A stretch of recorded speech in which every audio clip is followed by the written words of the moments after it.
Hey guys, welcome back to JR14. Here I am with another video for you guys with Project Mark 7. I feel like it never ends with this car, but it's all good things. It's all good things.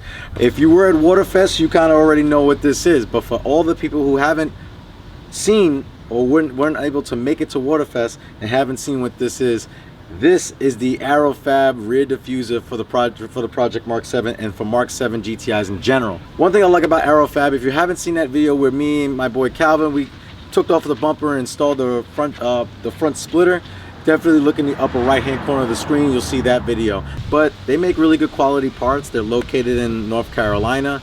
Their parts usually come in these cool boxes where they put fragile stickers on it, so this way you ensure that, you know, the person who's, or the company that's shipping your product doesn't throw it around and not really care about it. But aerofabb is really cool. I really do enjoy their products, and as soon as they told me that this was available, I had to jump on it ASAP.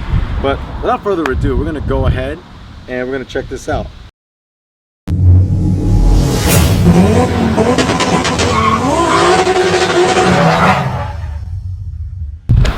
So as always, you know, aerofabb always supplies parts for you, labeled in the bags A, B, and the spats and everything else.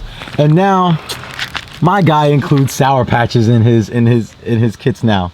So yo, shout out to aerofabb, man. They do really good work. But as you can see, all the hardware is black, which is nice. So the exposed bolts, if there is any, it's all gonna be black anyway.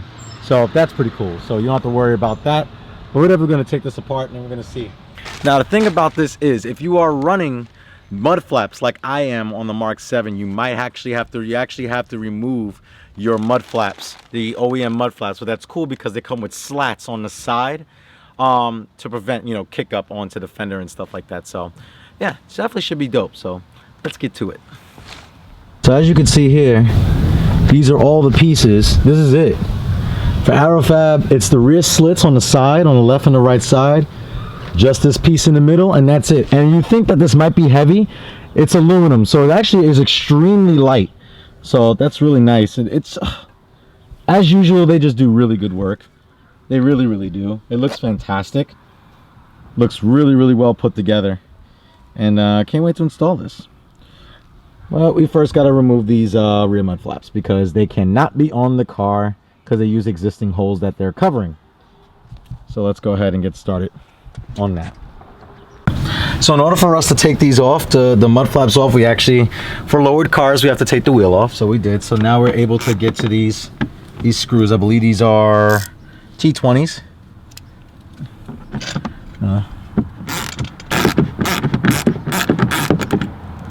You will not be using these anymore.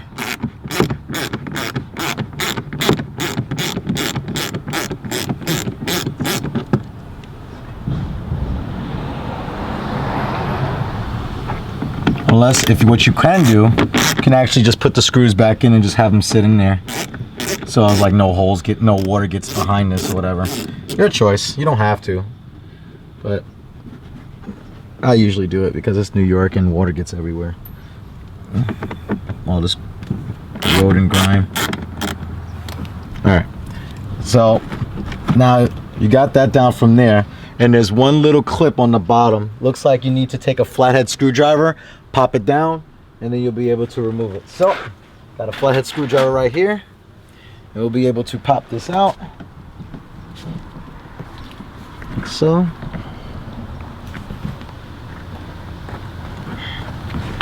Come on.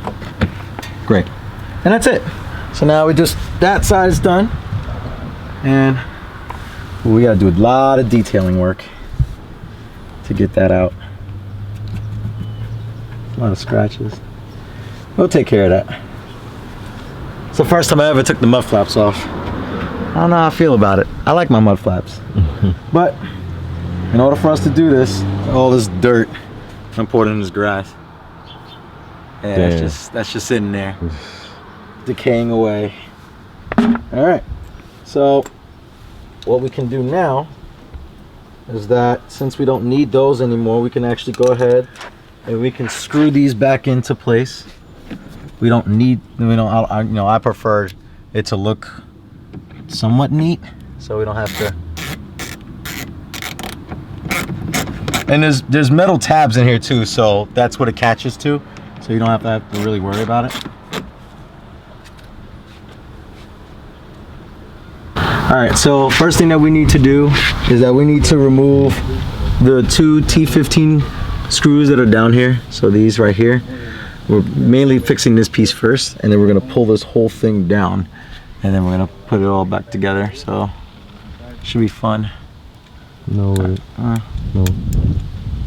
Alright.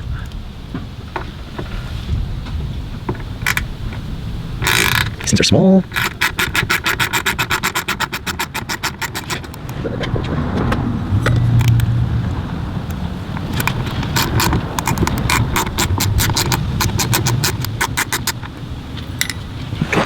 And this one.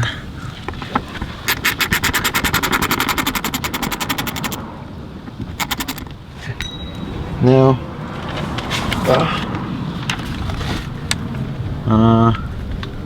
so oh, these are plastic screws. No wonder I didn't attach. Remove the retainers. So, oh, like that. Okay. Well, you just pull down a little bit on it. They're clips. So, BMW Volkswagen engineering. That's, well, okay. And there should be a bunch of dirt in here. So if you literally, this is falling, you have literally 2 plastic things that go into place with the screws to hold them together. Innovation. Lovely. To get rid of any rime with the L brackets. Right there. Okay. Let's clean on that side. L brackets. Clean on that side. Okay. Place the aerofabb rear diffuser over the factory valence and align drill holes. Oh, we'll need a recommended medium thread lock. Using the recommended medium thread lock.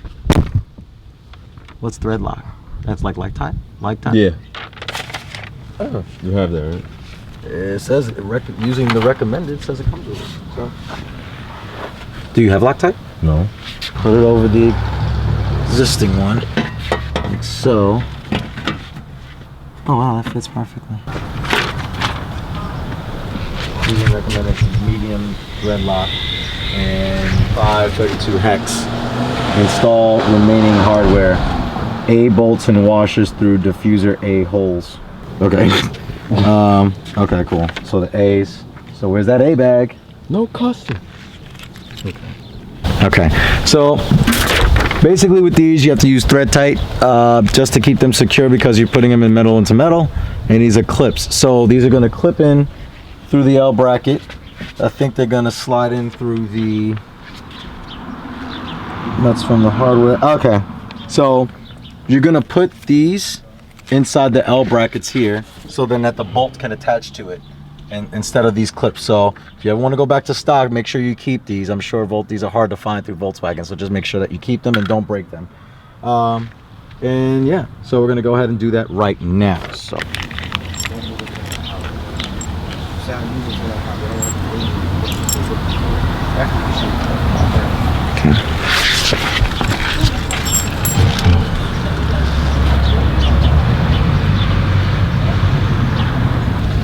okay, so this goes up like this, right? Yeah, there we go.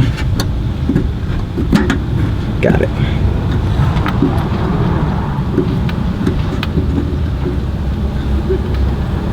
Okay, now we take the supporting hardware and we take the rear valance as such.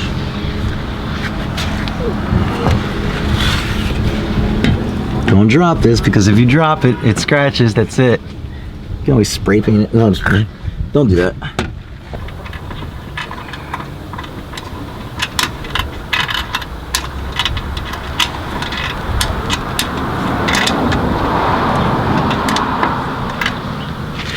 A few moments later. All right. So what I really like about this, it's like the first setup that they did with the front splitter. They used pre-existing holes just to get it mounted and aligned. So now since everything is aligned, all you have to do is drill the rest of them and everything's already aligned for you. Everything's already good to go. The great thing about this is the same, like I said, it's the same thing as the front one. On the front one, they were in each corner. Unfortunately, I forgot to show you guys that in the video, but it's on each corner. Here, same thing. The two existing holes with the clips holding on the valance together in general, the old one, the original one. This will actually use the clips to go into the L brackets, which is right here. I don't know if you guys can see that, but there's the L bracket, and literally that bolts into there with the little clip that slips into the opening for this, and the bolt catches it underneath. Make sure that you use a little bit of Loctite on these. I did these already, so you're good to go on those. And then you're gonna have four more holes. So you're gonna have one here. Where's the other one? Here, and one on the other edge behind that flap. This flap right here. And this will all, as we're doing it, it will pull up and it will stay tight. So without further ado, I'm ready to do this. So we have to use a 1/4-inch drill bit, and we're gonna go ahead and drill these out right now. So let's go ahead. This camera off the tripod and show you what we've done so far. So far we got, oh, this looks really good.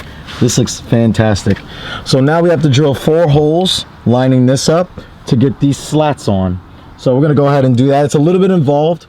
You have to mark it up, you have to line it up perfectly because you got to drill and you only get one shot. I suggest using a marker to mark them up. We don't have one, so we're going to not do it correctly. But we're going to do it the Calvin and Jay way, which is usually somewhat the right way. But car hasn't broken yet, so. But yeah, so we're going to go ahead and drill the holes in these. And then all it is just tapping screws that just bury into the plastic. And it'll be good to go. And then this Mark 7 will have a new booty. A new lower booty. But yeah, without further ado, we're going to go ahead and we're going to get this on and we're going to get this installed. We're going to get this done. So without further ado, like I just said, I don't know why I keep saying that, people. We're going to go ahead and just do this. We're just going to do this. All right, let's go. Okay, so as you can see, we got the splitter on. We got the side slat on, the side slat. So as you can see here, all bolted in. Got to pre-drill them in first. This is not going anywhere. It's very sturdy. It's definitely not going anywhere, so this definitely looks good. What we're gonna do now, we're gonna put the wheel on. We're gonna jack up the car. We're gonna put the wheel on. We're gonna jack the car up on the other side and take that wheel off and take that mud flap off on the other side and do that side. And then I'm gonna show you the final product. But this looks really nice. Oh, okay. I had to do something about this though. Let me know in the comments below recommendations of what we can do to fix this. As you guys can see, this is the rear splitter. All done and complete. The slats and everything looks absolutely fantastic. Aerofab, good job as always. Guys, this is going to conclude the Aerofab install of the Project Mark 7, or the rear diffuser for the Project Mark 7. If you do like this video, give this video a thumbs up, like, share, and subscribe. Also, I will put a link to Aerofab and ECS Tuning, a new vendor of where you can buy Aerofab products. But without further ado, I hope you guys have a great one. Take care.